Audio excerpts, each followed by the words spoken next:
Ministro Ramos, por favor, vamos prestar atenção. Muito obrigado. Você gostou? Está ótimo.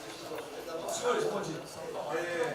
Essa reunião é por solicitação minha ao Presidente da República, porque nós iríamos apresentar isso à imprensa, que não foi apresentado, e começaram uma série de especulações sobre esse plano de retomada.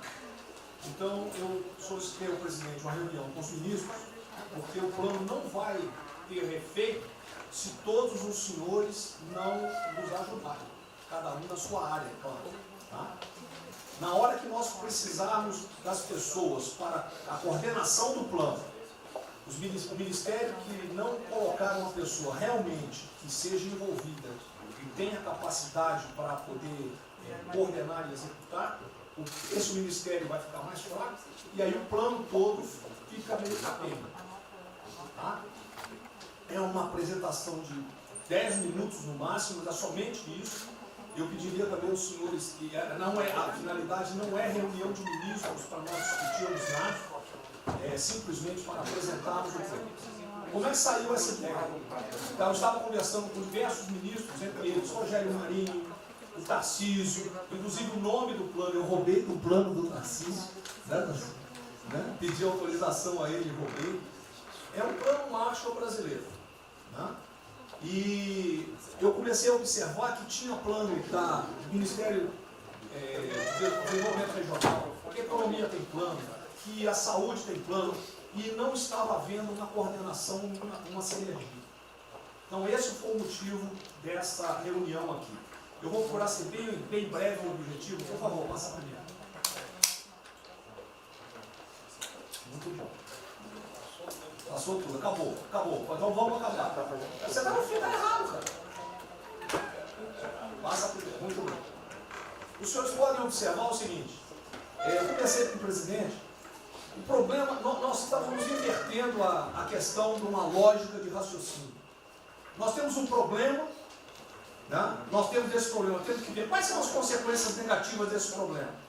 Todo mundo sabia, sanitárias e econômicas, ninguém tem dúvida, com reflexo em todos os ministérios. Mas o foco não é na solução do problema, o foco hoje, de uma maneira geral, é quem é o culpado. Tá? E nós queremos recolocar, vamos dizer assim, readequar isso aí para como o governo deve reagir a esse problema para achar uma solução para as duas consequências negativas que ocorrem. Próximo. Então, é um programa. O programa se chama Pro Brasil. Tá? Dou crédito ao azar do Tarcísio por ele ter conversado comigo. Eu gostei e roubei. Né? Pro Brasil é um programa para integrar, aprimorar ações estratégicas. Os senhores vão ver que o foco, ele não é de governo, ele é de Estado. Eu estou tentando fazer uma projeção de 10 anos. Tá? Eu estou tentando, não, nós vamos ter que fazer isso. Para a retomada do crescimento socioeconômico em resposta aos impactos relacionados ao coronavírus. Tá? Pode passar. As dimensões do programa são essas aí. Tá? Ele pega um modelo de governança, ele busca melhoria da produtividade, investimentos estruturantes e ações estratégicas do setor público. Vai. O programa se divide em duas etapas, ou duas partes. O Pro Brasil, deixa eu ver aqui que eu não estou conseguindo enxergar. Ordem e o Pro Brasil Progresso. Tá? O Pro Brasil Ordem, que você não imprimiu para mim, e eu agradeço. Não, botou na página errada. Ele pega um arcabouço normativo, ele trata, essas são as medidas estruturantes dele. Vai ter que ter um arcabouço normativo, investimentos privados, segurança jurídica, jurídica e produtividade, melhoria no ambiente de negócios e mitigação dos impactos socioeconômicos.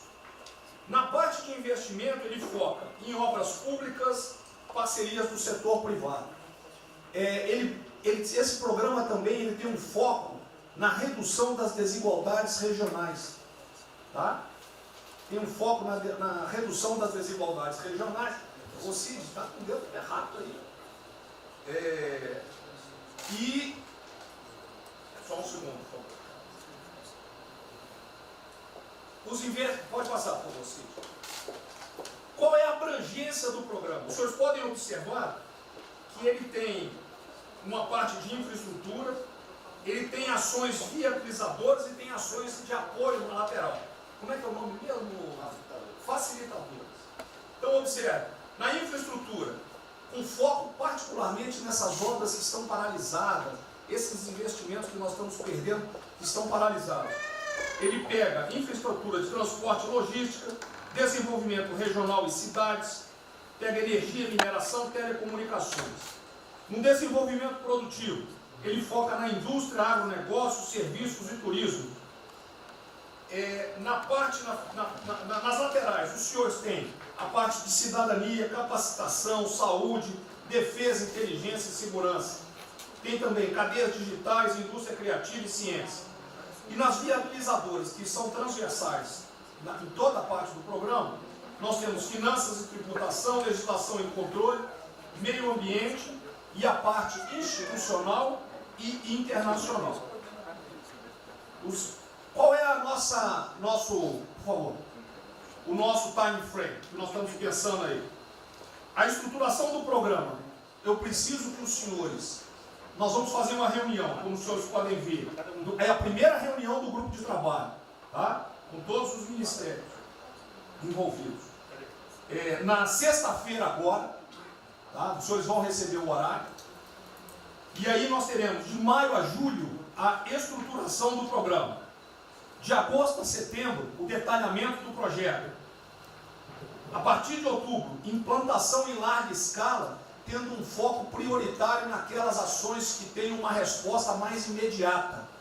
Porque o brasileiro é o seguinte, na hora que nós lançarmos o programa, eles vão começar a cobrar resultado. Tá? Então eu tenho que ter alguma resposta para o público. E a efetividade dos processos de monitoramento, na realidade não está no final, ele está durante todo o processo. Tá? Passa mais um, sim. Volta. Aí. O horizonte do programa, se os senhores observarem, nós estamos pensando no horizonte, né, até 2020, na verdade até 2030. Tá? Mas uma primeira fase dele, ele é faseado até o final desse primeiro governo, mas com um planejamento que prossiga nisso aí. Esse é o foco do que o trabalho que os grupos vão ter que apresentar. Ok? Pode passar a última, por favor.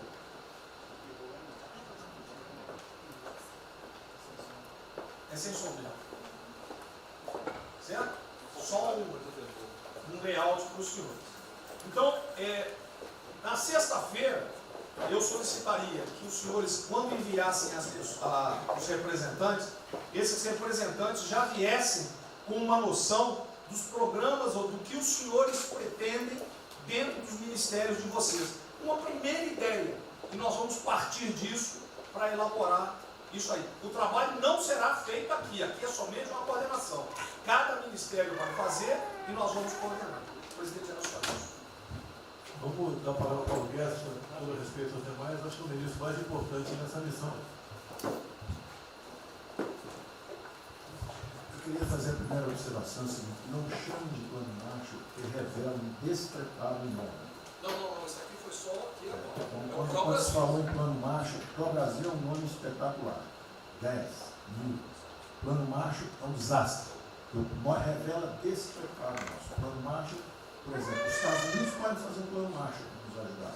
A China deveria financiar um plano macho para ajudar todo mundo que foi atingido. Então, a primeira linha da equação, a gente tem que tomar muito cuidado, isso é o plano pro Brasil. Nos fala plano mágico, é um desastre, vai revelar a falta de compreensão das coisas. A segunda coisa é o seguinte: é super bem-vinda essa iniciativa para nos integrarmos todos. Agora, não vamos nos iludir. A retomada do crescimento vem pelos investimentos privados, pelo turismo, pela abertura da economia, pelas reformas. Nós já estávamos crescendo. Voltar numa agenda de 30 anos atrás que é investimentos públicos financiados pelo governo. Isso foi o que a Dilma fez 30 anos. Então está cheio de gente pensando nessa eleição agora e botando coisa na cabeça de todo mundo aqui dentro. São governadores querendo fazer a festa, são às vezes ministros querendo aparecer, tem de tudo. E todo mundo vem aqui, vamos crescer, agora tem que crescer, tem que ter resposta imediata, o governo vai gastar. O governo quebrou. O governo quebrou. Em todos os níveis. Prefeitura, governador e governo federal. O que nós conseguimos fazer? Nós sinalizamos o contrário. Nós desalavancamos o banco público, reduzimos o endividamento, baixamos os juros e o Brasil ia começar a voar. Então, se a gente lançar agora um plano, todo o discurso é conhecido, acabar com as desigualdades regionais, marinho, claro, está lá, são os detalhes dele. É bonito isso, por isso é que o Lula e a Dilma estão fazendo há 30 anos. Se a gente quiser acabar igual a Dilma, a gente segue esse caminho. Então, eu acho o discurso bom, mas nós temos que tomar cuidado e reequilibrar as coisas. Não pode o ministro, para querer ter um papel preponderante esse ano, destruir a candidatura do presidente, que vai ser reeleito se nós seguirmos o plano das reformas estruturantes originárias. Então, eu tenho que dar esse recado, uma vontade de disposição, nós vamos ajudar tudo, mas nós não podemos nos iludir. O caminho desenvolvimentista foi seguido. O Brasil quebrou por isso. O Brasil estagnou. A economia foi corrompida, a política foi corrompida. A economia estagnou através do excesso de gastos públicos. Então, achar agora que você pode se levantar pelo suspensório, como é que o governo quebrado vai investir, vai fazer grandes investimentos públicos? Tarcísio sabe disso, conversando sempre. Tarcísio sabe o seguinte: quanto é que você consegue, Tarcísio, passar de 5 bi para quanto? Para 15, para 20, para 30? Multiplicou por 6. Quanto é que você consegue de investimento em concessões? 250. Tá certo? Então, ó, tem 100 bilhões vindo para saneamento.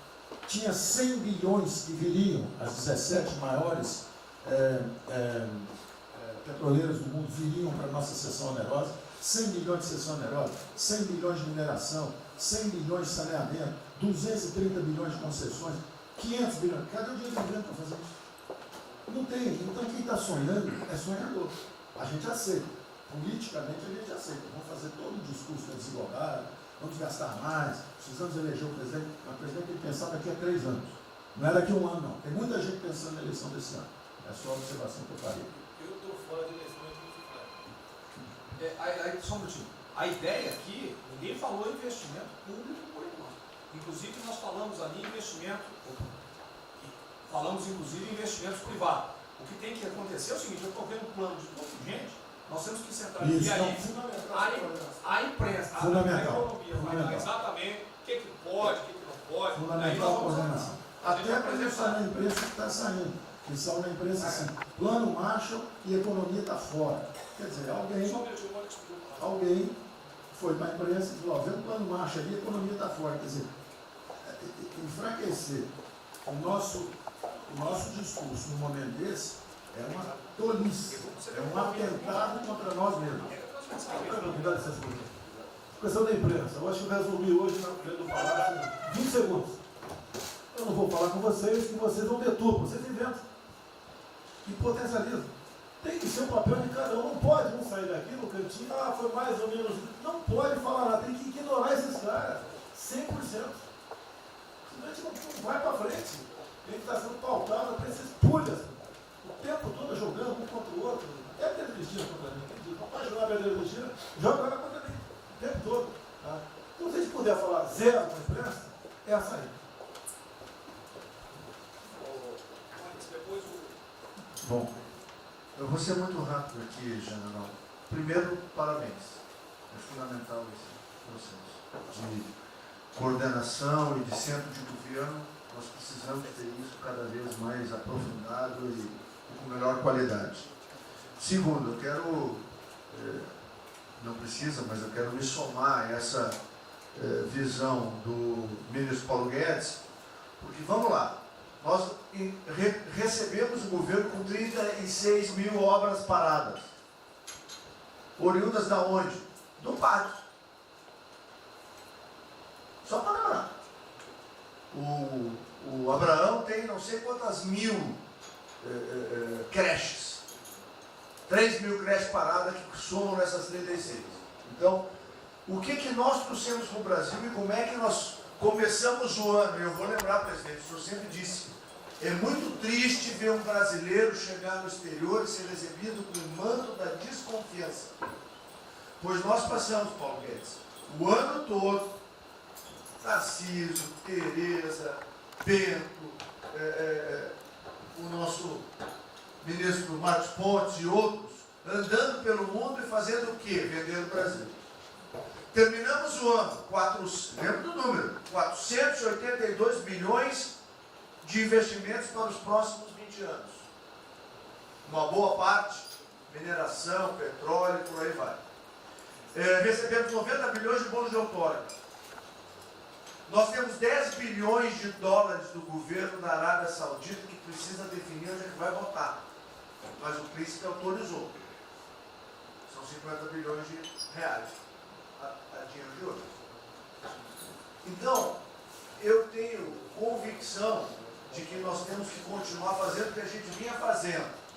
Ou seja, aprofundando a participação da sociedade.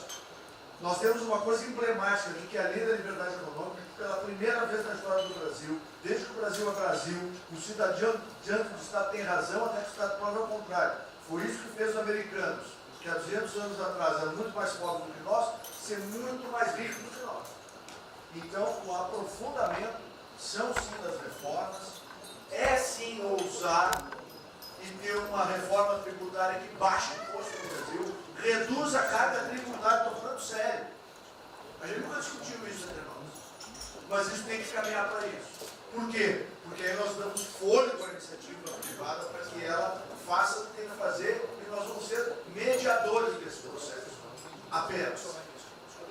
E sinceramente, eu acho que todo o nosso esforço nos próximos dias tem que ser como é que nós mantemos a nossa linha, porque nós terminamos o ano, ministro Ernesto, ministro Tarcísio. O senhor foi recebido na Federação das Indústrias Alemãs com um slide que mostrava a 163 os caminhões atolados e a 163 pavimentado.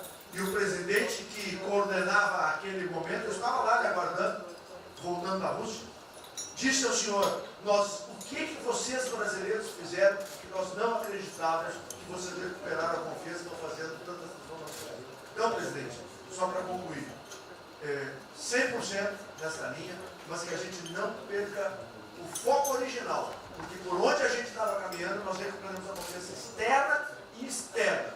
Fomos acometidos de algo muito grave, que é uma doença, e que foi levado ao paroxismo da histeria, o que serve ao interesse de muitos, os mais variados, eu não vou aqui detalhar.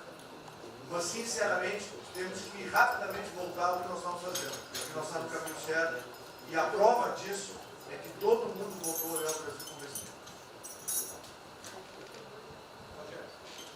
Bom, eu vou partir do princípio que todos que estão aqui são bem intencionados e querem bem do Brasil. Tá? Então, nós temos a teoria da conspiração em que ninguém quer solapar os alicerces da República nem abalar a administração do presidente Bolsonaro. Eu quero lembrar a todos que não existem verdades absolutas. Por favor, vamos refletir. O que está acontecendo hoje no mundo não tem parâmetro nos últimos 100 anos. O que está acontecendo hoje no mundo vai permitir, de acordo com a FMI, que foi a previsão de uma semana atrás, de uma diminuição de quase 3% do PIB mundial, no caso do Brasil, de mais de 5%. Não tem parâmetro. Em situações extraordinárias, remédios extraordinários de forma circunstancial. Isso não significa que nós tenhamos a necessidade de implantarmos uma política permanente. O ministro Braga Neto, na sua apresentação, ele estabelece, inclusive, um limite temporal e deixa claro que é uma política de Estado. O que eu peço é que nós tenhamos aqui as mentes abertas e que os dogmas, quaisquer que sejam eles, sejam colocados de lado nesse momento. Porque os governos do mundo, certamente, têm a capacidade de entender o que está se passando. Eu tenho visto governos extremamente liberais preparando programas de reconstrução, levando em consideração a necessidade de que o Estado Estado Nacional passa a ter um papel diferente como tomador de risco nesse momento em que há uma queda abrupta da liquidez. O ministro Onyx fala com muita propriedade da Arábia Saudita dos 10 bilhões de dólares. É bom lembrar, está aqui o ministro Bento, que está se pagando para se retirar petróleo do mundo. Os países vão utilizar suas respectivas liquidez para resolver os seus problemas de infraestrutura e de retomada das suas economias. Nós temos que ter segurança jurídica, senhor presidente, respeito a contratos, senhor presidente, capacidade de alavancar recursos privados com a inversão de recursos públicos, sim.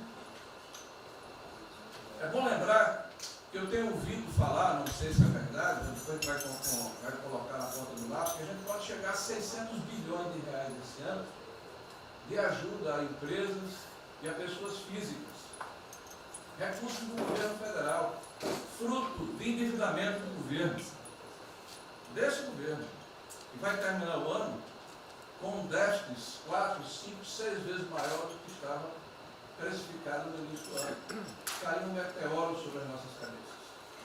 Então, por favor, nós não podemos começar a discussão com verdades absolutas e com dogmas estabelecidos ao longo de 100 anos, em função de uma catástrofe que se abateu sobre o mundo, que os governos de todo o mundo estão se debruçando sobre o assunto, entendendo que muda o papel do Estado. Senhor presidente, é bom lembrar que quando houve a unificação da Alemanha, eu acho que esse é um fato histórico irrefutável, o Estado alemão entendeu e fez um pacto de que haveria necessidade de investir em capital humano e infraestrutura na Alemanha Oriental para diminuir desigualdades regionais. E esse é um pacto do Brasil. Essa pode ser uma catástrofe que vai nos afundar, ou pode ser uma onda para a gente surfar, uma alavanca para reparar o país.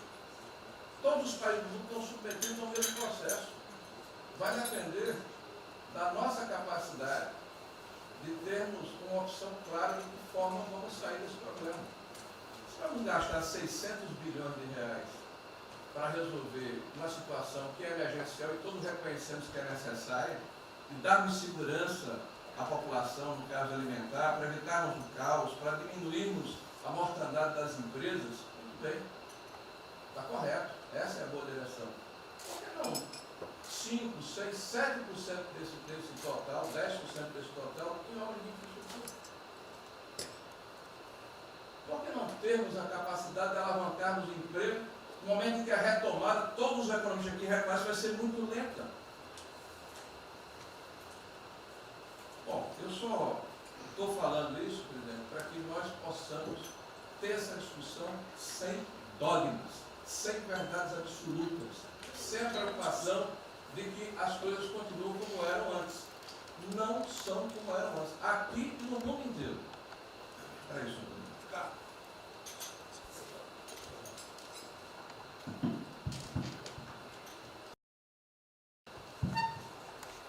Presidente, estava assistindo atentamente a apresentação do colega Wilson Braga Neto.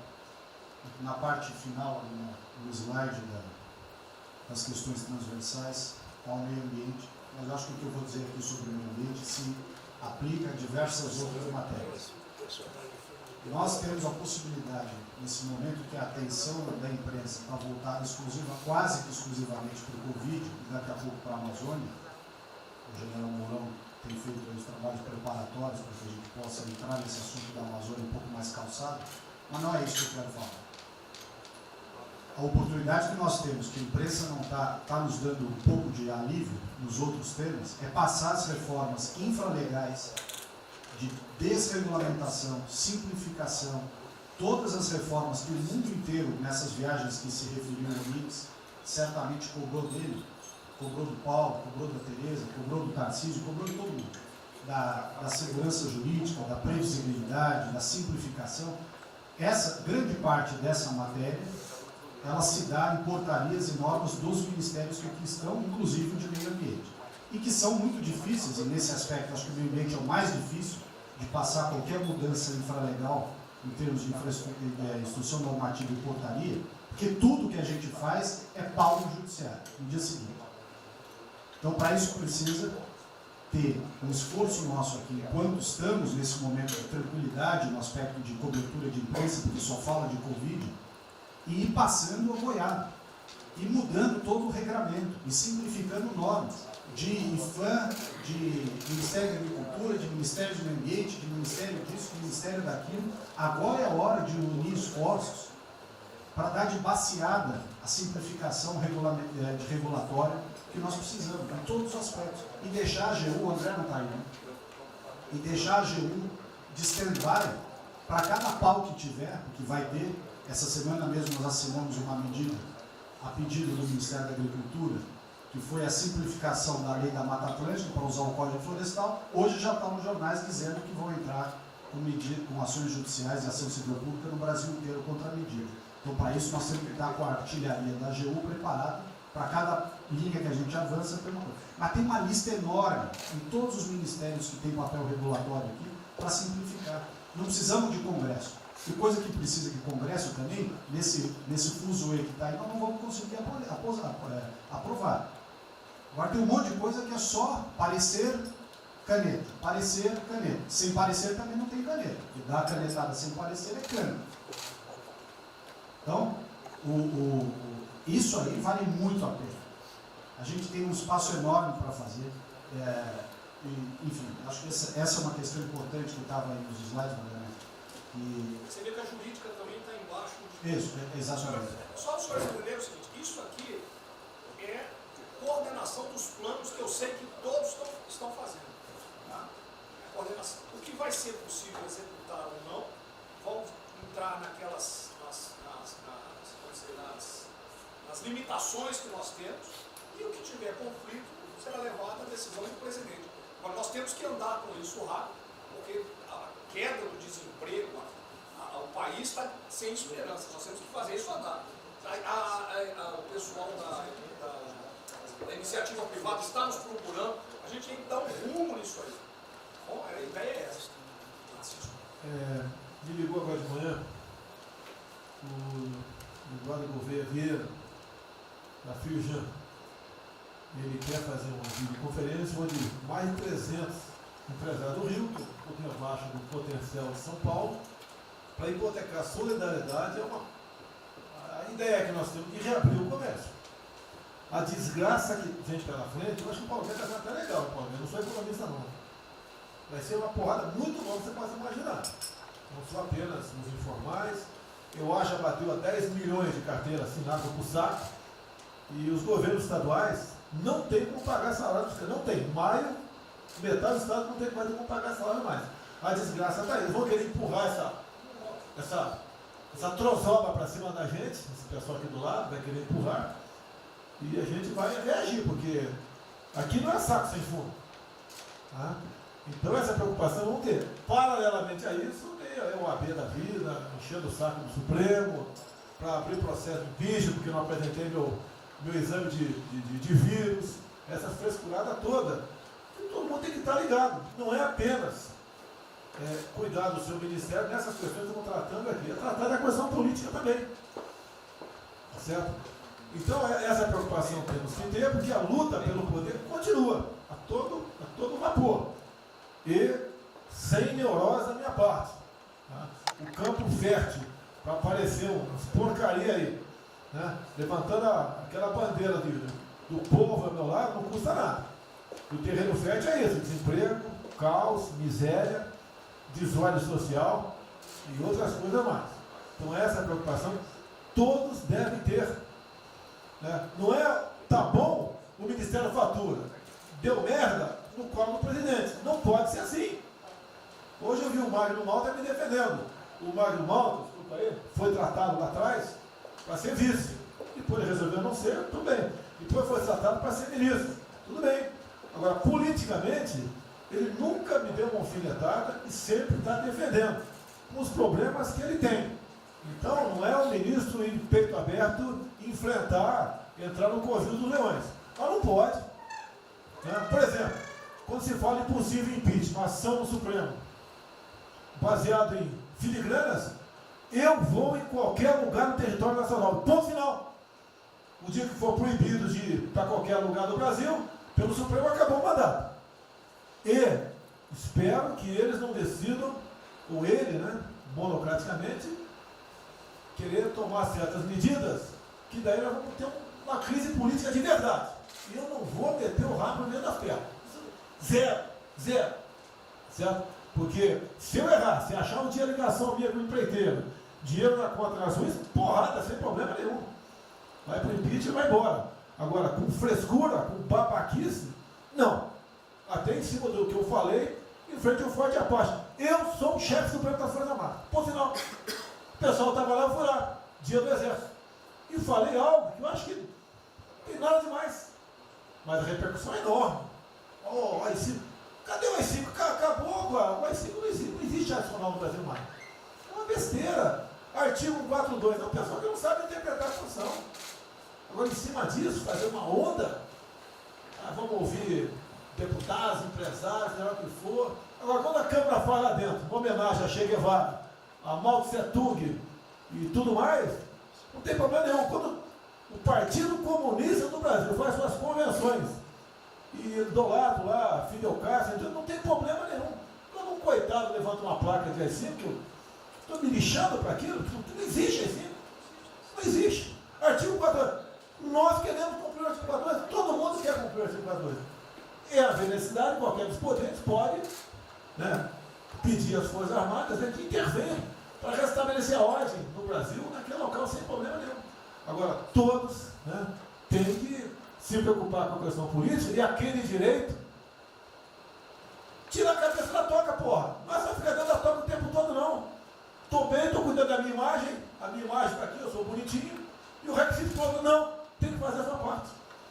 Então é isso que eu tenho que falar com você, que depois de um certo momento, onde chegar a cabeça dessas pessoas, fica difícil voltar atrás. Daí que é uma crise, Não tenho amor por esse mandato para a cadeira de presidente. Zero. Não vou provocar ninguém. E assim como a defesa faz uma nota muito boa, dizendo que vai cumprir a Constituição, a liberdade, 10, né, e não aceita golpe, 10, também não aceita o contra-golpe dos caras, porra. Vai deixar alguns malucos aí, que eles sabem quem são, ficar aí naquela fervura de o presidente é irresponsável, ele é maluco, ele é genocida. Não é assim. O que vale para um lado, vale para o outro. O que não vale para um lado, não vale para o outro. Essa é a nossa preocupação que devemos ter. Por isso que está aqui o próprio Brasil, mas também com a questão política. Se nós começarmos a falar com propriedade, e tem muita gente que fala muito melhor do que eu, e tem um conhecimento muito melhor do que eu, tem que falar, discretamente, mas tem que falar, para não deixar subir a temperatura, que é só porrada o tempo todo em cima de mim. E vou continuar indo em qualquer lugar do Brasil, ponto final, é problema meu. Tá certo? Se eu não tivesse direito de vir, prefeitinho lá no fim do mundo, um jaguapoca do prefeito, manda prender. Tem que a justiça se posicionar sobre isso, porra. Tem que se posicionar sobre isso abertamente. Não admitimos prisão por parte do prefeito e o decreto. Tem que falar, não é ficar quieto. E quem direito aqui, todos têm que falar isso aí, não é só a justiça. Todos têm que falar. Não é ficar, toca o barco não e vamos em frente. Tá? Então é isso que eu apelo a vocês, pô. Essa preocupação, acordem para a política e se exponham. Afinal de contas, o governo não só. E se eu cair, cai todo mundo. Agora, se vai cair um dia, vamos cair lutando, uma bandeira justa, não para uma babaquice de exame antivírus, pô. Pelo amor de Deus, pô. Tá? Eu, até já bem claro, de uns 8 anos para cá, quando pedia farmácia de manipulação, um remédio qualquer, eu falava com o médico. Bota um nome de fantasia, porque se for o meu nome para lá, como era sempre um cara manjado, né, tem 3, 4 que vão manipular lá o medicamento, pode me envenenar, pô. E assim é a mesma coisa a questão do vírus, entre outros. De acordo com o interesse, o cara é negativo, ou dá positivo, depois que deu, vai para a contraprova, vai dar problema. E nós sabemos, tá certo, que nós temos um compromisso com a verdade. Eu jamais mentiria se não tivesse realmente um exame negativo. Jamais eu mentia negativo, deu positivo, vice-versa, jamais. A verdade é acima de tudo. Então é o apelo que eu faço a todos que se preocupem com política para não ser surpreendido. Eu não vou esperar o barco começar a afundar para tirar água. Estou tirando água e vou continuar tirando água de todos os ministérios. Tocante é isso. A pessoa tem que entender. Se não quer entender, paciência, pô. E eu tenho o poder e vou interferir em todos os ministérios, sem exceção. Nos bancos eu falo com o Paulo Guedes, se tiver que interferir. Nunca tive problema, zero problema com o Paulo Guedes. Agora os demais, vou. Eu não posso ser surpreendido com notícias. Eu tenho a PF que não me dá informações. Eu tenho as inteligências das Forças Armadas que não têm informações. A BIM tem seus problemas. Tem algumas informações.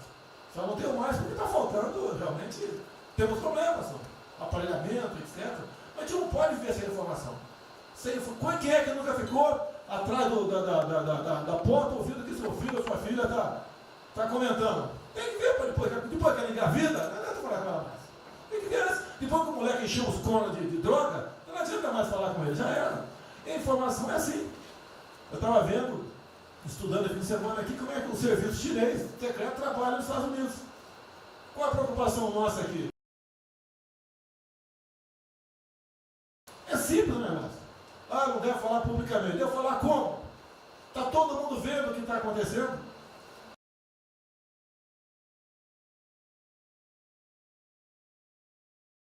Tudo bem. Você tira do porra. Não tira. É uma realidade. Não adianta esconder mais, tapar o sol com a peneira. Vai em alguns ministérios, tem gente desespantada aqui dentro. Então não quer pregar. Zero. Precisamos dele para vender? Sim, isso precisa também de nós. Que se não precisasse, não estaria comprando a soja da gente, não. Precisam. E é um negócio, pô. E devemos aliar com quem tem alguma afinidade conosco. Para a gente poder fazer valer a nossa vontade naquele momento. Não adianta se esconder aqui, depois tem um problema, daí liga para o tio, fala, pô, cara, você me ignorou até hoje? Você só não me chamou de imperialista, igual a esquerdalha e o FHC falava no passado. No resto, agora não dá mais. Então essa é a preocupação que temos que ter, a questão estratégica, que não estamos tendo. E me desculpe, o serviço de informações nosso, todos, são uma vergonha, que eu não sou informado. E não dá para trabalhar assim, fica difícil. Por isso, vou interferir. E ponto final, pô. Não é ameaça, não é extrapolação da minha parte, é uma verdade. Como eu falei, né? Dê os ministérios para os senhores. O poder de veto. Mudou agora, tem que mudar. E eu quero realmente governar o Brasil. Nós precisamos de todos aqui, como disse o Marinho, né? Aqui é o mesmo barco. Se alguém cavar no porão aqui, vai todo mundo para o saco aqui, vai todo mundo morrer afogado. Então é isso que a gente precisa. É pensar além do que tem que fazer internamente aqui. Quando eu explodi em metro, conversei com o Paulo Guedes. Desculpa a linguagem, é uma putaria em metro. Trocar tacógrafo, trocar taxímetro, botar chip na bomba de combustível, putaria, igualzinho a tomar 3 pinos. Está muito bem agora, precipitou a porrada. Botou um coronel. O coronel foi pelo hino. Eu ia botar um coronel, você vai ter uma formação. Tá? E assim nós devemos agir. Como está discutindo agora, IFAM, está lá vinculado à cultura. Eu fiz a cagada em escolher, não escolher uma pessoa que tivesse também outro perfil. Uma excelente pessoa que está lá, tá? Mas tinha que ter outro perfil também. E vamos parar com a capa no Brasil. Compara do Luciano Hang. Encontra lá um cocô petrificado de índio, para a obra. Para a obra. O que tem que fazer? Alguém no IFAM que resolva o assunto. E assim nós temos que proceder. E assim, cada hora, como eu falei da Tereza Cristina, que mudou a questão normativa, revocou a questão normativa, ajudou 400 mil pessoas no Vale do Ribeira, parabéns. Assim são outras decisões. A questão de armamento, tá? As questões de... por quê? Espera aí. Senhor ministro da Justiça, por favor. Foi decidido há pouco tempo que não podia botar algema em quase ninguém. Por que estão botando algema em cidadão que está trabalhando, ou mulher que está em praça pública, e a justiça não fala nada? Tem que falar, pô! Vai ficar quieto até quando? Ou eu tenho que continuar me expondo? Tem que falar, botar para fora, esculachar. Não pode botar algema. Decisão do próprio Supremo. E vão ficar quietos até quando? Fica humilhando o nosso povo, porque isso está crescendo.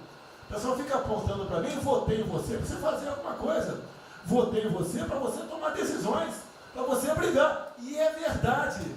Eu estou me lixando com a reeleição. Eu quero mais que alguém seja eleito, se eu vier candidato, tá? Eu quero ter paz no Brasil, mais nada. Porque se for à esquerda, uma porrada de vocês aqui tem que sair do Brasil, que vão ser presos. E eu tenho certeza que vão me condenar por homofobia, 8 anos por homofobia. Ele inventa o racismo, como inventaram agora para o Von Traub. Desculpa usar a palavra. Puta que eu pariu. O Von Traub pode falar uma merda do mundo, mas racista. Vamos ter que reagir, pessoal. É outra briga. Tem que ser um governo com altivez. Se expor, mostrar que nós temos o povo do nosso lado. Que nós somos submissos ao povo. Nós queremos realmente, é como disse, se não me engano, Margaret Thatcher, né? Ou Reagan, não sei, para ser conduzido pela porra brasileira, ponto final. Onde o povo está, vamos estar juntos. Eu não convidei ninguém para ir para frente do Forte Apache. Ninguém, zero. Estava na casa do meu filho, fiquei sabendo, vou para lá.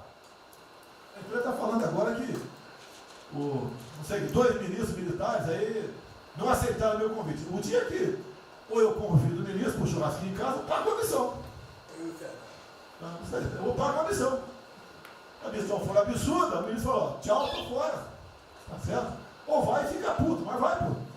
E jamais eu vou pagar uma missão escrota para quem quer que seja. Nem no quartel fazer isso com o recruta, nem no quartel.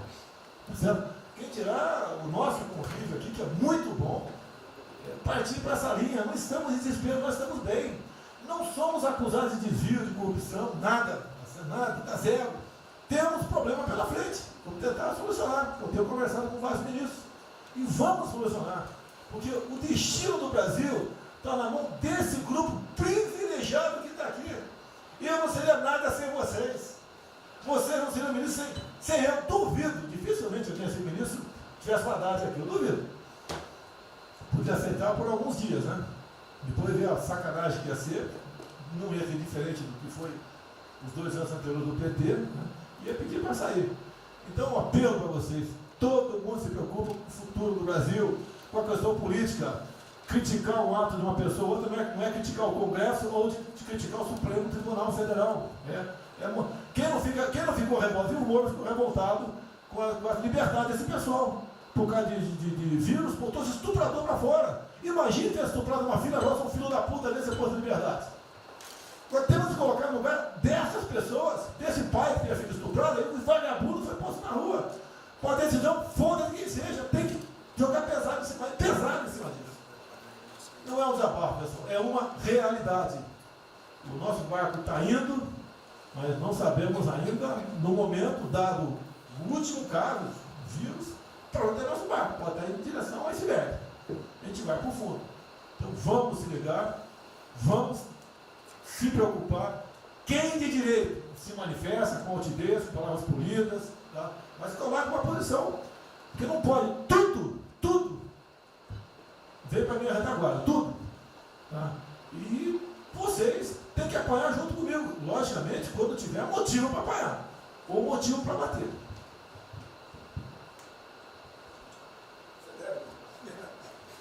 Não, eu já caí.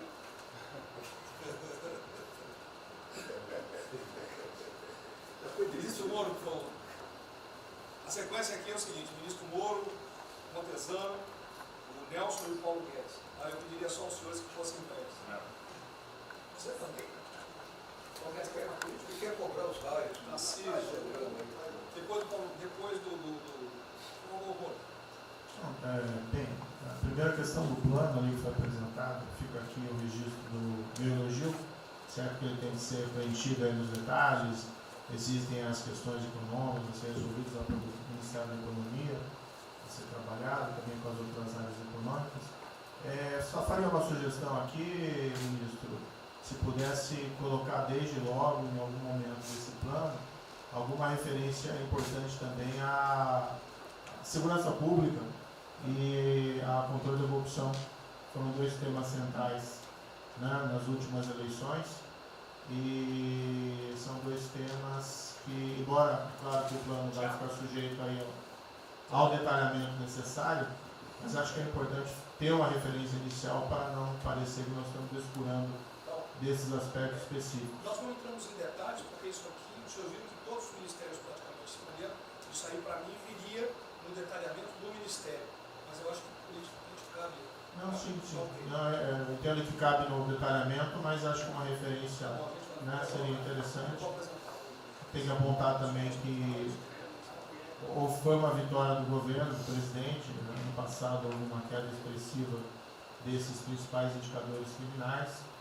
Isso, embora seja mais vinculado com a questão da vida e segurança das pessoas, também é um fator importante para o investimento econômico, para também melhorar o ambiente econômico. E o controle da corrupção também é pressuposto. Né? Então, faria exclusivamente essa sugestão específica. Muito obrigado. Já está anotado. Montezano, ministro, primeiramente, parabéns. Acho que é um momento oportuno para a gente começar a falar do dia seguinte. O próprio ministro Guedes, nas discussões que temos tido nas últimas semanas, tem nos orientado. O BNDES foca na reconstrução, foca no dia seguinte, porque a crise de saúde vai demorar alguns meses e a reconstrução muito mais meses do que isso. Então é muito oportuno a gente já começar a discutir isso. Segundo, aqui eu subscrevo as palavras do ministro Salles. O que a gente tem observado nos projetos e concessões, etc., uma parte crítica, essa legislação para o funcionamento da máquina pública. É um momento muito oportuno para a gente aproveitar isso. Isso faz uma baita diferença no preço de um projeto, na velocidade, faz muita diferença. Então, eu subscrevo aqui as palavras do ministro Salles. E, por último, ministro, quando eu assumi o banco em julho, o banco estava montado como uma fábrica de empréstimo. O banco, durante 15 anos, foi uma fábrica de empréstimo. De julho até hoje, a gente fez uma reestruturação completa no banco, montando o que eu acredito hoje ser já o maior banco de investimento do Brasil em pessoas, e um banco de investimento de serviços focado em planejamentos econômicos setoriais e estruturação de projetos. Tá? O banco já está atuando dessa forma. Temos um vasto conhecimento setorial, um vasto conhecimento de planejamento, já está rodando a contento, e esse BNDES de hoje se parece muito mais com o BNDES de 20 anos atrás. Era o BNDES que planejava e estruturava esses projetos no Brasil. Então eu queria colocar aqui à sua disposição, que nos use, estamos a serviço. Então o que o senhor achar adequado, razoável, tanto no fornecimento de informações, mas como também nesse planejamento, na coordenação, temos já um modo operante, uma estrutura que é plug and play. Se o senhor quiser usar, já está pronta para rodar para esse tipo de mapeamento e estruturação de projeto. Então, por favor, sinta-se bem à vontade de nos usar integralmente aqui na coordenação desse projeto, caso o senhor entenda adequado. Tá? Tiago. Nelson. Bom, estou chegando aqui, então é importante que eu coloque para você como é que a gente vai trabalhar. A saúde é fundamental, porque enquanto a gente não mostrar para a sociedade que a gente tem o controle da doença, da saída dela, qualquer tentativa econômica vai ser ruim, porque o medo vai impedir que você trate a economia como uma prioridade. Então, controlar a doença hoje é fundamental. E controlar a doença não significa que a gente vai curar a doença em uma semana, mas que a gente não é um barco à deriva e que a gente tem uma estratégia para trabalhar essa doença. Então, são 3 coisas que a gente vai trabalhar. Primeiro, a informação, para entender o que é a doença, qual é a evolução dela, como é que está a infraestrutura para cuidar da doença. Porque um dos grandes problemas que a gente tem hoje, se a gente olhar o Brasil hoje, ele é um dos melhores países em número em relação à mortalidade. O que assusta é você ver que o hospital não consegue atender, a gente no frigorífico, a gente está abrindo cofre em algum lugar para enterrar, e isso traz medo. E o medo impede que qualquer outra atividade tenha sucesso. Porque enquanto isso não for sanado, o restante vai ter muito pouca chance de ser comprado pela sociedade. A segunda coisa é estruturar a operação de cuidado. Então a gente vai investir em logística, vai investir na parte de compra e tentar melhorar o processo. Por quê? Porque se eu tiver os hospitais funcionando, eu vou ter os pacientes tratados, eu não tenho a sensação da crise, o medo melhora e o restante pode entrar. E a terceira coisa é a gente deixar claro um programa de saída do isolamento e do distanciamento. Não é que vai sair amanhã, mas a gente tem que ter um planejamento. Porque aí a gente realmente mostra que a situação está na nossa mão. Pode ser que demore um pouco, mas a gente está controlando esse processo, que a gente não está sendo um barco à deriva. Então, basicamente, eu queria falar para vocês essa é a forma como a gente vai tratar. A gente vai estar interagindo com todos os ministérios que forem necessários para que isso aconteça da forma mais rápida possível. Basicamente é isso. É um prazer estar aqui com vocês. Ontem eu liguei para o diretor-geral da Polícia Rodoviária Federal. Chegou ao meu conhecimento uma nota que era dele sobre o passamento de um patrulheiro. E ele enfatizou que era por 2019. Eu liguei para ele, por favor. O que mais? Ele era obeso, era isso, tinha comorbidades. Mas ali na nota dele só saiu por 19. Então vamos alertar aquele direito do respectivo ministério, pode botar Covid-19, mas bota também, fibrose, um montão de coisa, não pensa nesse negócio, tem um montão de coisa lá. Para exatamente não levar um medo à população. E que, olha, morreu um sargento do exército, por exemplo. A princípio é um cara que está bem de saúde, né? Um policial federal, né? Seja lá o que for. E isso daí não pode acontecer. Então pede esse cuidado dos colegas, né? A quem direito do respectivo ministério, que tem alguém encarregado disso, né?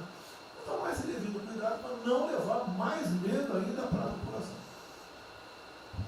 Você perguntou, aí perguntou quanto tempo levaria para mostrar o plano, alguma coisa. Eu acredito que. Nós já conversamos hoje. Não, nós já conversamos hoje sobre isso. O COP está montando junto com a saúde. Tá? Eu não posso dizer. A gente está trazendo recurso para poder acelerar esse processo, porque a gente está correndo muito tempo. Enquanto a gente não conseguir controlar a percepção que a gente hoje tem condição de cuidar das pessoas, vai ser difícil. E o problema da doença é que você pega um sistema que, se você falar em eficiência, os hospitais têm que ser eficientes. Então, quando você fala em eficiência, você vai quase no limite do cuidado. Você não tem sobra, você não tem gordura. Quando você pega uma doença que chega, que é muita gente ao mesmo tempo, você não consegue ter agilidade para preparar o sistema para cuidar dela. E a gente tem um problema adicional que a gente tem que tomar cuidado, que é o seguinte: quando você tem os hospitais com você tem muita gente falando de Covid, mas os hospitais estão diminuindo muito o atendimento, o que significa que eles vão ter problema financeiro. Se isso prorroga, esses hospitais vão ter cada vez mais dificuldade. Você vai poder ter um hospital mais sucateado, um hospital fechado. O que está acontecendo hoje? Vamos botar em números hoje. A gente tem 4 milhões de pessoas hoje com a Covid. O Brasil hoje tem 212 milhões de pessoas. Tem 208 milhões que não estão tendo a atenção necessária. Você tem câncer, cardiovascular, isso tudo está represado, a demanda é reprimida. Quando você controlar a Covid, o não Covid vai chegar com tudo. Você pode pegar uma estrutura sucateada. Aí você só vai transferir o problema de medo, que vai ser o medo da Covid para o medo da não Covid. Então a gente tem que estar preparado para isso tudo. Então não é só trabalhar o curtíssimo prazo, a gente tem que preparar para essa segunda fase que vai chegar também. Isso tudo a gente está fazendo, só para vocês saberem que a gente está pensando nisso tudo, só para vocês saberem que está tudo trabalhando. Por favor, o ministro Tarcísio, eu pediria aos senhores que fossem bem breves. Não, já não temos aí.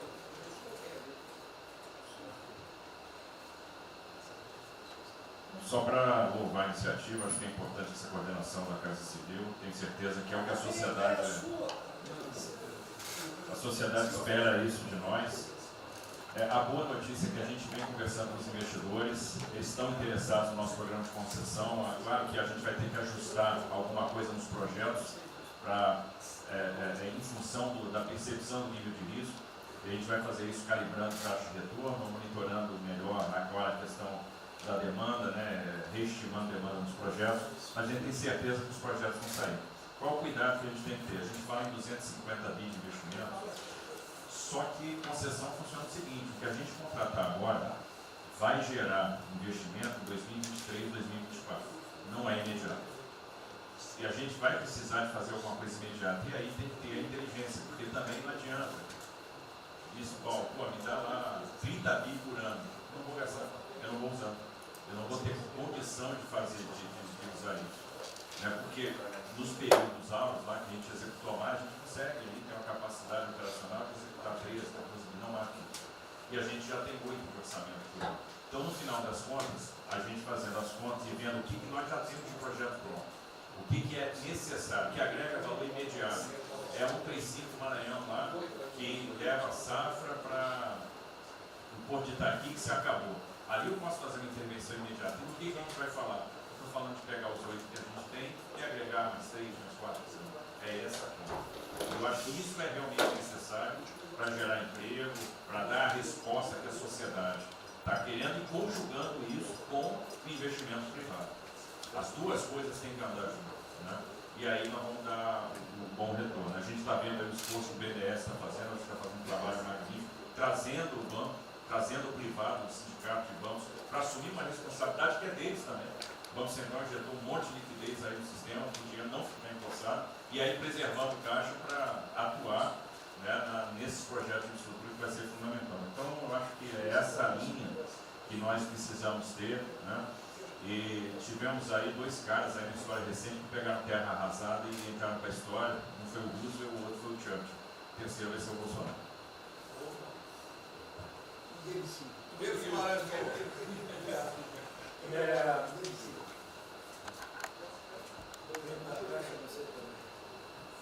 peço aos senhores que sejam breves.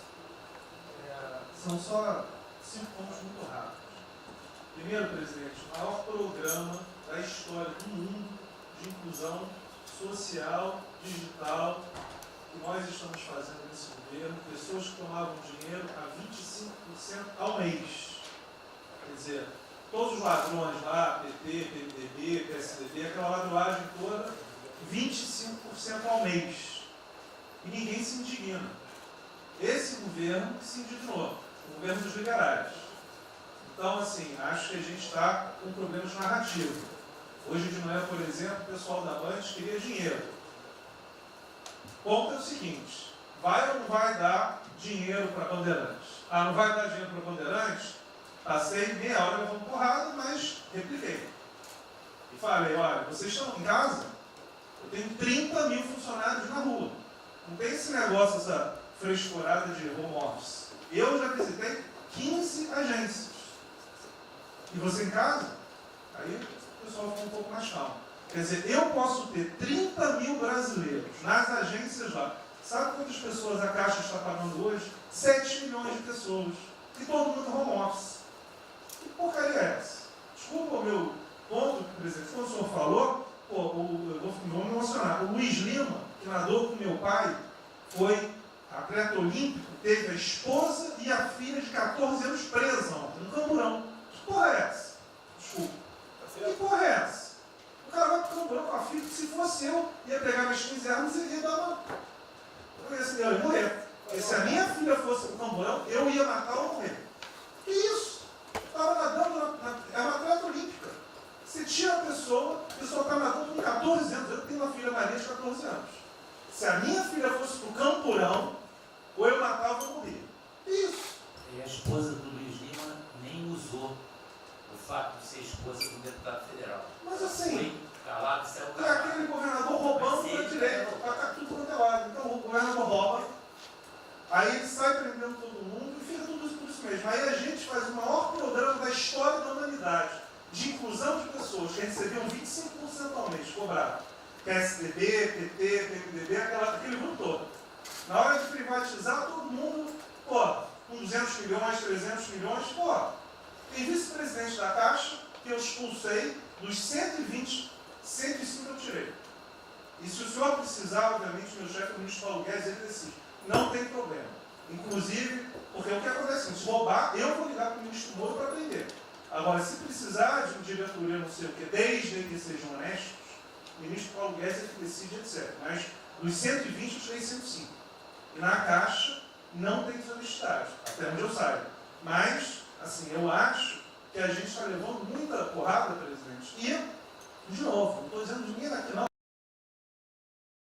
Eu só levo porrada. Agora, tem limite. Desculpa, todo lugar que eu vou, as pessoas normalmente são educadas. Mas a paciência chega no limite, obviamente não dessa maneira. Eu acho que tem um ponto. Nós estamos emprestando 154 bilhões de reais, mas só um ponto que eu acho importante. Tarcísio é super meu amigo e ele é muito esperto. Qual que é o grande ponto que a gente tem que evitar? O cara está quebrado, já estava quebrado antes e quer lançar um adesivo. Então, assim, claramente tem que ajudar e eu concordo. Tanto que nós emprestamos 43 bilhões de reais para o segmento imobiliário. 1,5 milhão de pessoas deixaram de ser demitidas. Agora não é para todo mundo, não. Aquela empresa que já estava quebrada antes, por que a gente vai dar uma adesivo?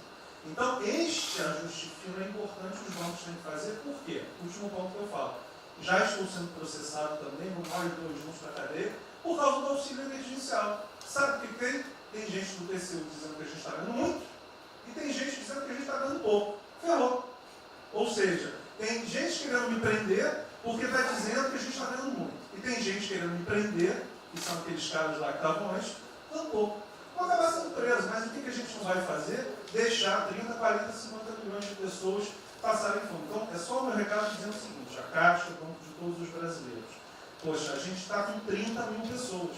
Eu passo ligando 45 pessoas na Caixa que tiveram coronavírus. 2 faleceram, um, na verdade, com 70 anos já estava aposentado, e outro. A pessoa, eu chorei mais do que a pessoa, a mãe. Uma pessoa em 30 mil que estão o dia inteiro. E eu já falei para minha esposa, se tiver qualquer coisa, eu vou tomar 1 litro de hidrocloroquina, aquelas coisas todas. Então, assim, eu acho que a gente está, só o último ponto, numa questão de histeria coletiva. Quer dizer, eu posso ter 30 mil funcionários da Caixa pagando 7 milhões hoje, 2 milhões na segunda, ontem a gente abriu 800 agências, vamos abrir no sábado, no domingo, 2 horas antes. Então, o que a imprensa quer? Que você pague e dane-se os funcionários da Caixa. Mas se morrer 2, Jornal Nacional, presidente Bolsonaro e presidente Pedro, irresponsáveis porque abriram. A gente só vai levar porrada. Agora, realmente, meu ponto é inaceitável, foi a primeira vez que aconteceu. Eu conheço a Milena, Lene, Romine, atleta olímpica. Quer dizer, um atleta olímpico, a esposa atleta olímpica, a filha de 14 anos no camburão. Eu não sei se eles botaram lá atrás ou no meio. E aí você solta o estuprador, então acho que realmente tem uma questão. De novo, eu quero só reforçar uma coisa. O ministro Moro, em um dia, resolveu um problema muito importante. Muito obrigado, ministro. O que aconteceu? Os guardas, né, os que ficam dentro da agência, não poderiam, por legislação, estar fora. O que aconteceu? O ministro, 5 horas, resolveu o problema. Então, nos próximos 90 dias, os atendentes da Caixa Econômica Federal, os guardas, vão poder ir para fora para ajudar a fila. Ou seja, tem uma fila, tem 250 agências e tem 500 pessoas na fila. E aí, com a ajuda do ministro Moro da Polícia Federal, eles emitiram uma portaria. Então, só para finalizar, quero agradecer ao ministro. É um registro aí, até foi fácil de resolver, foi a Polícia Federal que resolveu. Ministro Ernesto, por favor. Volta a pedir que sejam breves. Obrigado. Rapidamente, sobre o plano. A dimensão internacional do plano, evidentemente, é fundamental, já está aqui contemplado. Eu queria mencionar o seguinte: eu acho que é fundamental que essa dimensão internacional não seja simplesmente uma adaptação nossa ao cenário internacional, mas que ela leve em conta a capacidade que o Brasil hoje tem de influir no desenho de um novo cenário internacional.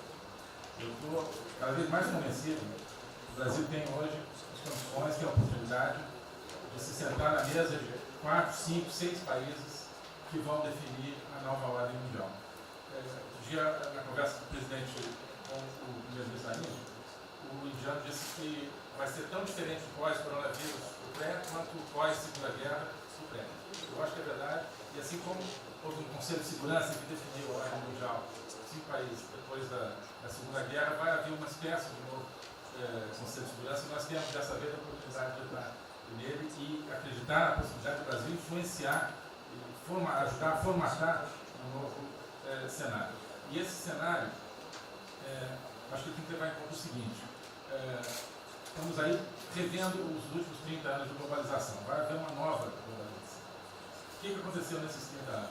Foi uma globalização cega para o tema dos valores, para o tema da democracia e da liberdade.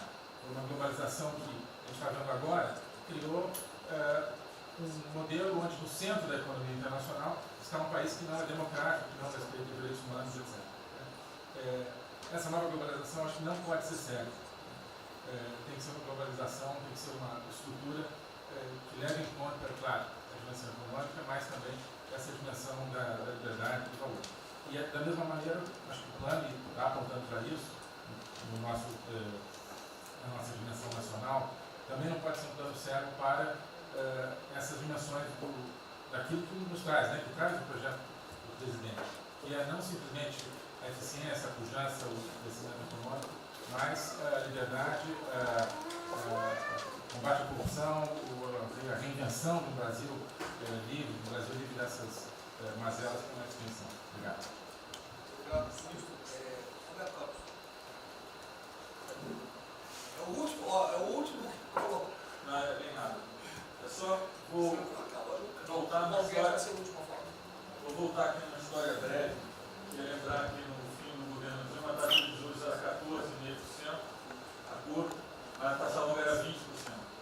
E aí quando a gente olha o que aconteceu e o que proporcionou a taxa de juros cair, é interessante, porque teve um dia, 18 de agosto, saiu uma manchete no jornal que todos os elementos apontavam que ia ter o teto de gastos. Naquele dia, a curva de juros começou a cair e foi quando depois o presidente do Banco Central anterior começou a cair os juros. Ele caiu os juros até o nível de 6,5%, estabilizou, teve a incerteza das eleições, com a incerteza do PT poder voltar, a taxa piorou. Depois, curiosamente, quando o mercado entendeu que ia ter a Previdência, foi quando abriu espaço para botar os juros novamente. Então, a razão dos juros ter ido de 14,5%, 15% ou 20% para o que está hoje foi o fato da sociedade e do mercado ter entendido que o governo ia ter disciplina em relação às contas públicas. Isso a gente não pode esquecer. Tá? Me permite, Roberto, então você está dizendo aí que não só a Selic tem como uma taxa longa, nós devemos basicamente a PEC do teto, é isso? Isso. Estou dizendo exatamente isso. E depois também a Previdência. Então, dito isso, eu acho que é importante a gente passar essa mensagem. Um outro tema só, aí em relação ao plano, 3 pontos só que eu acho importante. A gente tem feito reuniões entre os banqueiros centrais de vários países do mundo, quase todas as semanas. Eu acho que tem 3 pontos que são importantes. Primeiro, existe um consenso hoje que o mundo privado está com muito medo de tomar risco. Então, que não vai ter como ter uma saída rápida sem que o governo não entre de alguma forma tomando risco. Porque o mundo privado está com medo de tomar risco pelo fator medo, que é o fator que o doutor mencionou, que eu acho que é muito importante. Se amanhã você permitir todo mundo no estádio de futebol, que é um jogo saco, todo mundo vai sair de casa, vai. Qual é o fator medo? O fator medo é interessante, porque quanto mais informação você tem, mais medo você tem, porque a mídia joga medo.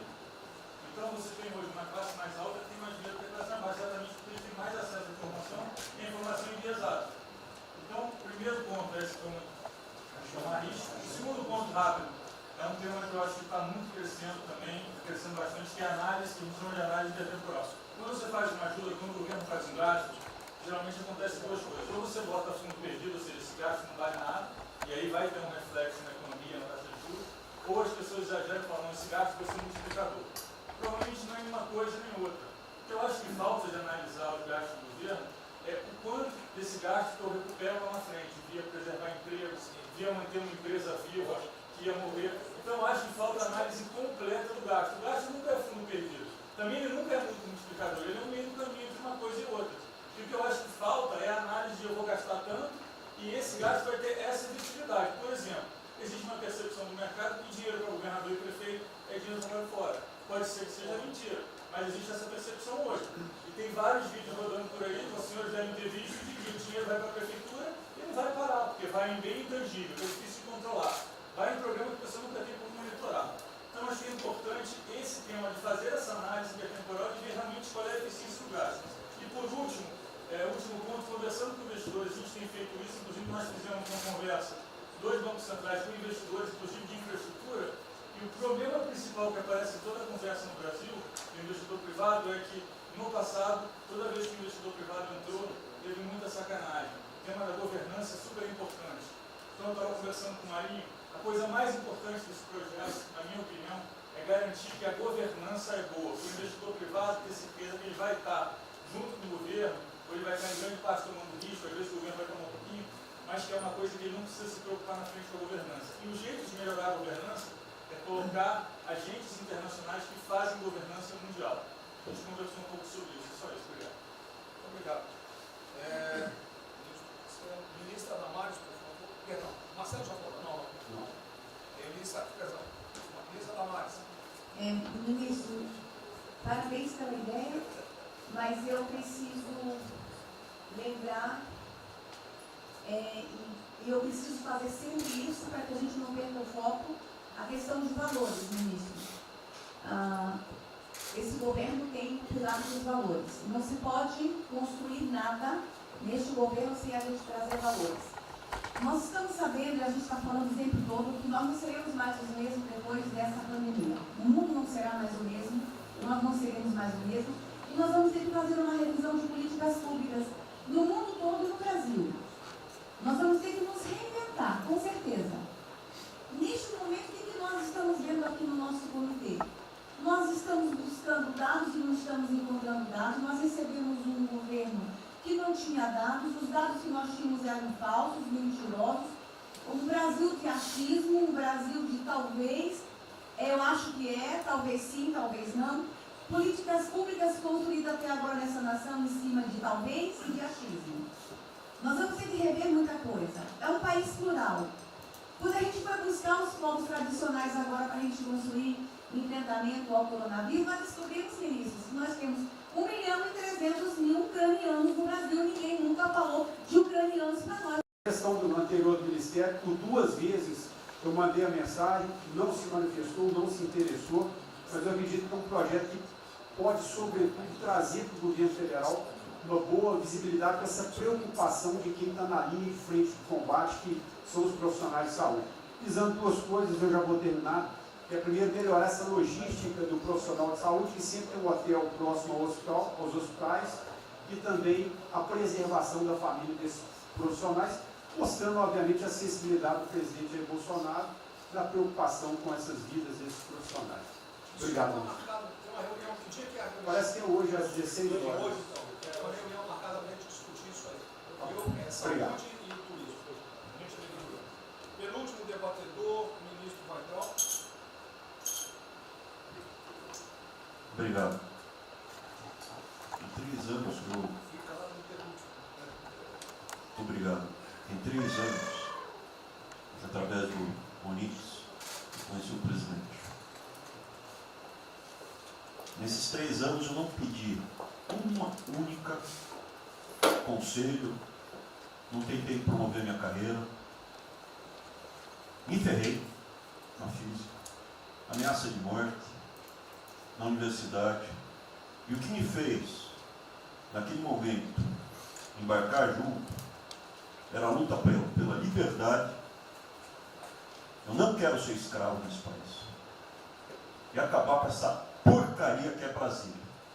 Isso aqui é um campo de corrupção, de privilégio. Eu tinha uma visão extremamente negativa de Brasília. Brasília é muito pior do que eu podia imaginar. As pessoas aqui perdem a percepção, a empatia, a relação com o povo. Se sentem inexpugnáveis. Eu tive o privilégio de ver a mais da metade aqui desse time chegar. Eu fui secretário executivo do ministro Onix. Eu acho que a gente está perdendo um pouco desse espírito. A gente está perdendo a luta pela liberdade. É isso que o povo está gritando. Não está gritando para ter mais Estado, para ter mais projetos, para ter mais... O povo está gritando por liberdade. Ponto. Eu acho que é isso que a gente está perdendo. Está perdendo mesmo. O povo está querendo ver o que me trouxe até aqui. Eu, por mim, botava esses vagabundos todos na cadeia. Começando no STF. E é isso que me choca. É só isso, presidente. Eu realmente acho que toda essa discussão de vamos fazer isso, vamos fazer aquilo, eu vi muitos ministros que chegaram, foram embora. Eu percebo que tem muita gente com agenda própria. Eu percebo que tem, assim, tem um jogo que é jogado aqui, mas eu não vim para jogar o jogo. Eu vim aqui para lutar. E eu luto e me ferro. Eu estou com um monte de processo aqui no Comitê de Ética da Presidência. Eu sou o único que levou processo. É um absurdo o que está acontecendo aqui no Brasil. A gente está conversando com quem a gente tinha que lutar. A gente não está sendo duro bastante contra os privilégios, contra o tamanho do Estado. E eu realmente estou aqui de peito aberto, como vocês sabem disso. Levo tiro, odeio o Partido Comunista, que está querendo transformar a gente numa colônia. Esse país não é. Odeio o termo povos indígenas, odeio esse termo, odeio. Povos ciganos, só tem um povo nesse país. Quer, não quer ser que é povo brasileiro, só tem um povo. Pode ser preto, pode ser branco, pode ser japonês, pode ser descendente de índio, mas tem que ser brasileiro, pô. Acabar com esse negócio de povos e privilégios. Só pode ter um povo. Não pode ter ministro que acha que é melhor do que o povo, do que o cidadão. É um absurdo, a gente chegou até aqui. O senhor levou uma facada na barriga. Fez mais do que eu, levou uma facada. Mas eu também estou levando o barriga e estou correndo risco. E fico escutando esse monte de gente defendendo privilégio, teta. Entendeu? É isso. Negócio, empréstimos. A gente veio aqui para acabar com tudo isso, não para manter essa estrutura. E esse é o meu sentimento extremamente chateado que eu estou vendo. Essa oportunidade se perder. Eu sou, evidentemente, eu estou no grupo dos ministros que está mais ligado com a militância. É evidente que eu era militante. Eu estava militando de peito aberto, continuo militando, do ponto de vista de carreira. Eu poderia ter tentado me dar bem. Não foi isso que eu fiz. Não foi isso que eu fiz. Sei que isso daqui é um palácio, existem intrigas palacianas, estou sendo muito franco.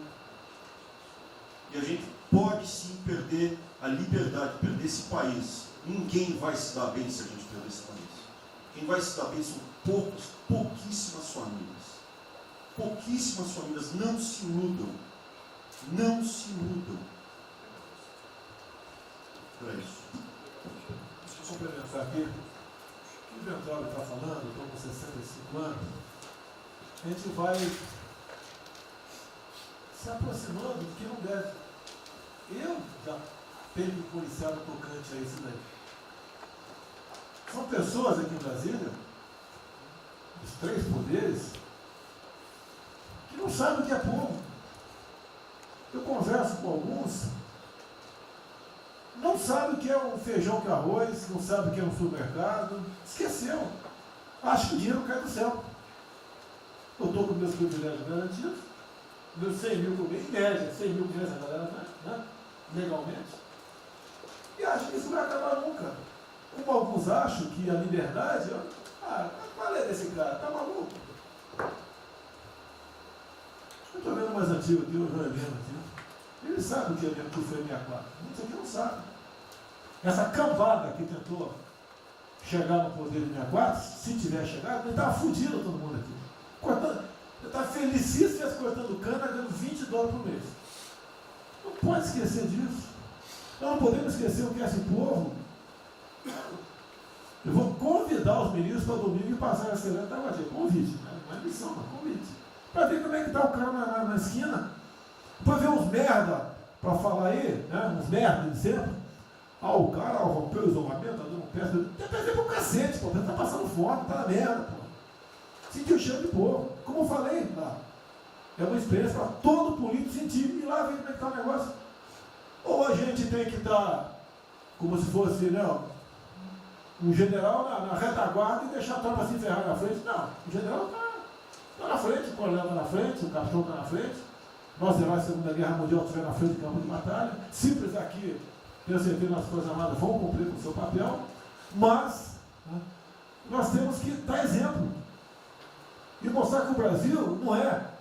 Eu sou mais educado que o Ventório, até me poli muito, né? O linguajar que ele usou, mas não é isso.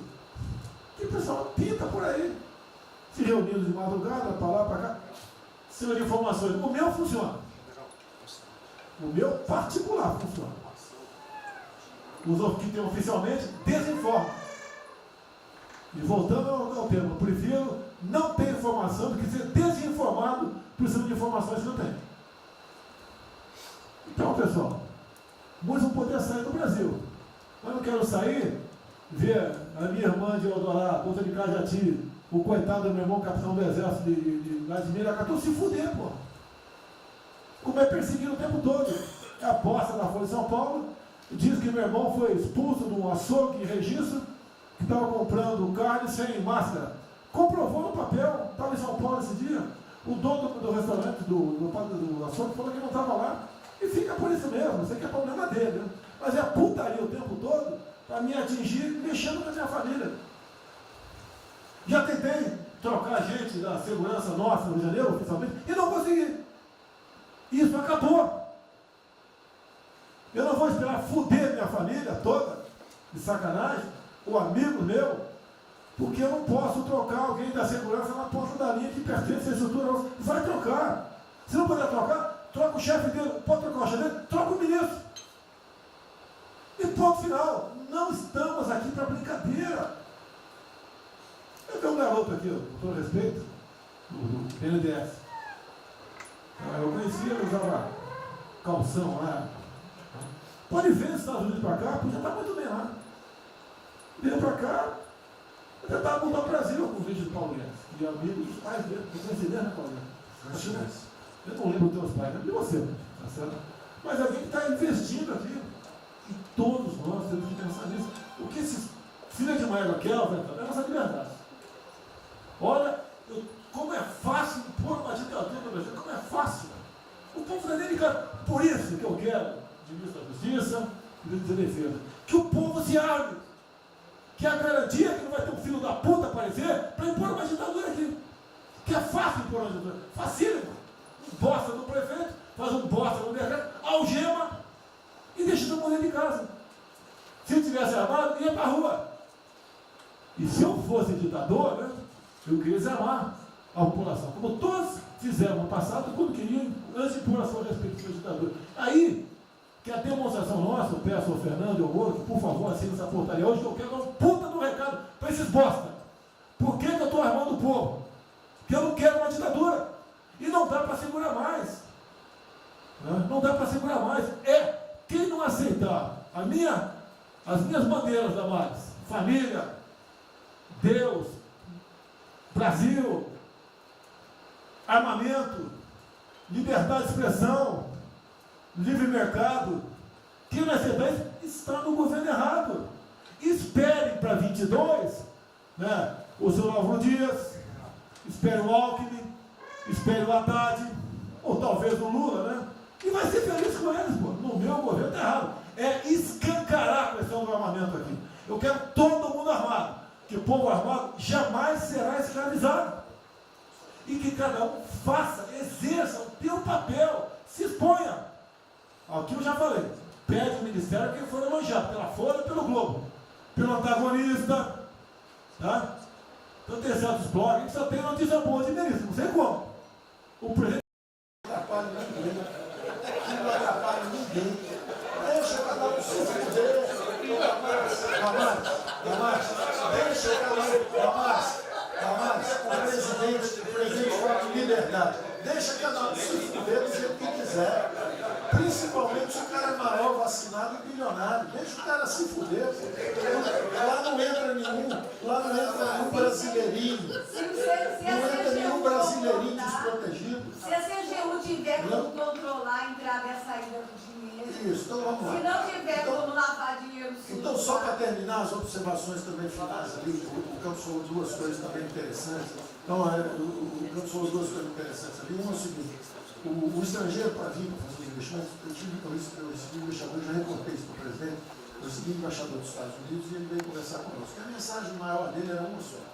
Assim, olha, nós queremos um bom ambiente de negócio. Nós vamos colocar centenas de bilhões de dólares. O mundo inteiro quer investir no Brasil. Agora nós precisamos de um bom ambiente de negócio. Simplificação de impostos, segurança jurídica, coisa desse tipo. Né? Então, o secretário do Comércio americano, que é o Wilbur Ross, o cara me disse o seguinte: eu só tenho um conselho para vocês. Vamos aderir ao GPA, é o General Purchasing Agreement, que é o seguinte: é um acordo, nós com a entrada na OECD, nós assinamos esse acordo, e esse acordo diz o seguinte: não pode haver nenhuma compra governamental sem transparência. Acabou. Então não basta a gente fazer isso, quer dizer, não vai fazer concorrência para concessão, privatização. Então nós já estamos na pista certa, já estamos indo na direção certa. Só uma informação sobre isso aí. Eu fiz uma reunião com o pessoal da CDE essa semana, agora foi semana passada, falando do nosso interesse. Eles falaram que já nos consideram da CDE. Sim. Tá? Então os ministérios, estou falando isso porque vários ministérios têm uma pauta a cumprir Vamos continuar nisso porque vamos dizer, a impressão foi excepcional. Isso, só um dado aqui do ACDE, rapidamente do ACDE, então, só apoio do Não, o embaixador disse isso. O embaixador disse: nós não podemos perder a oportunidade do presidente estar tão próximo aqui. Os nossos dois presidentes estão próximos. Nós não podemos perder essa oportunidade. O presidente da OCDE disse que realmente os Estados Unidos, que era, vamos dizer assim, tinha uma certa objeção, agora já está favorável. Isso é. Ministro, é só um dado, a OCDE, 90% dos países que hoje integram a OCDE já contam com os resorts integrados. Os outros 10% são muçulmanos. 88% tem um ensino domiciliar, então a gente vai entrar com a MD hoje lá, tá? Homeschooling. Ah, obrigada.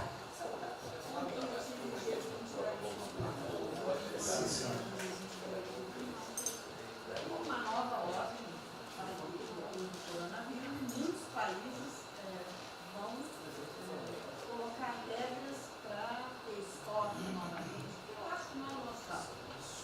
Nós temos que ter acesso ao mercado, nada. Mas nós precisamos incentivar o trigo. É o único produto que o Brasil não é autossuficiente.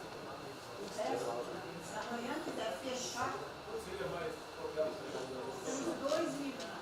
Nós temos 2 milhões, certamente.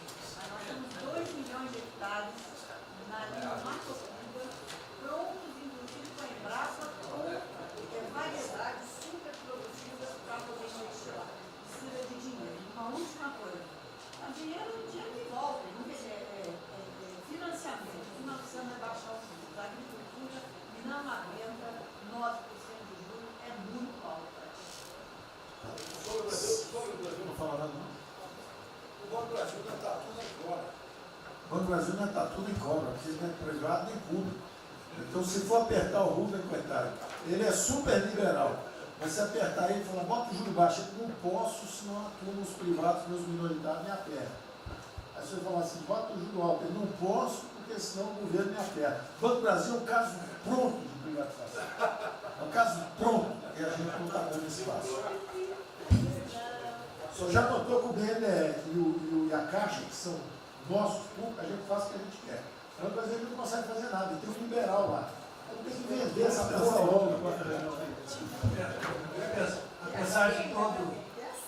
Apesar de todo o aumento de risco que passou a haver no sistema bancário, o Banco do Brasil está expandindo bastante seus empréstimos e a agricultura, a ministra Tereza Cristina testemunha aqui de que o apoio está sendo muito grande e nós estamos numa situação confortável, ministro, porque, primeiro porque em termos de liquidez, o público vê o Banco do Brasil como um porto seguro.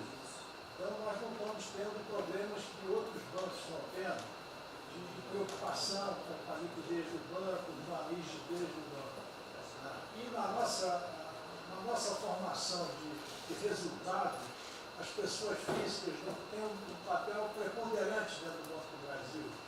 E nós temos a felicidade, nesse momento, de contar com folhas de pagamento de empresas públicas, das Forças Armadas, né, que, em termos relativos, estão numa situação mais segura do que o cidadão comum, que não participa de empresas públicas. Mas só confessa o seu sonho. Confessa o sonho. Confessa o seu sonho. Em relação à privatização, Só em 23 é confessa, agora não. em relação à privatização, eu acho que fica claro que com o BNDES cuidando do desenvolvimento, com a Caixa cuidando da área social, o Banco do Brasil estaria pronto para um programa de privatização. Né? Mas isso a gente pode fazer. Só se discute, só se fala isso em 23. A gente pode fazer um dia um seminário aí, possa escrever, porque o Banco do Brasil no passado teve muitos privilégios pelo fato de ser público. Né? As folhas de pagamento vinham naturalmente do Banco do Brasil para a Caixa, a administração dos depósitos judiciais eram sempre do Banco do Brasil e da Caixa. Hoje isso tudo é processo de concorrência. Nós temos que pagar muito caro por esses antigos privilégios que não são mais privilégios. E fica fica só o lado ruim de ser estatal, pesando no Banco do Brasil. Porque a gente não tem a mesma facilidade de contratação, a gente não tem a mesma facilidade de demissão de maus funcionários, e vai por diante. Quer dizer, tudo tem que submeter ao governo, tem o Tribunal de Contas travando tudo. Né? O Tribunal de Contas, hoje em dia, é uma usina de terror. Se a gente faz alguma coisa, está arriscado dentro da cadeia. Se não faz, é processado por inação. Né? Você não tomou as providências que tinha que ter tomado. Virou um terror isso. Se ficar o bicho quieto, se correr o bicho come.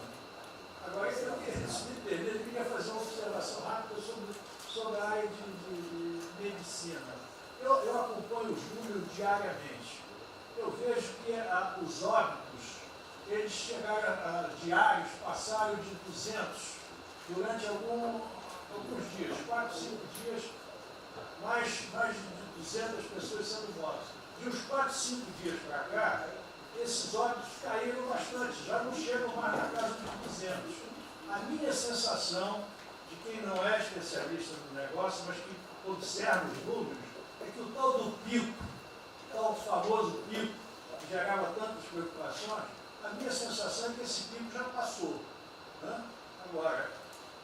É que o senhor não viu o número que nós mostramos agora, mas isso é outra história. Senhores, sem querer cortar, muito obrigado a todos, porque senão...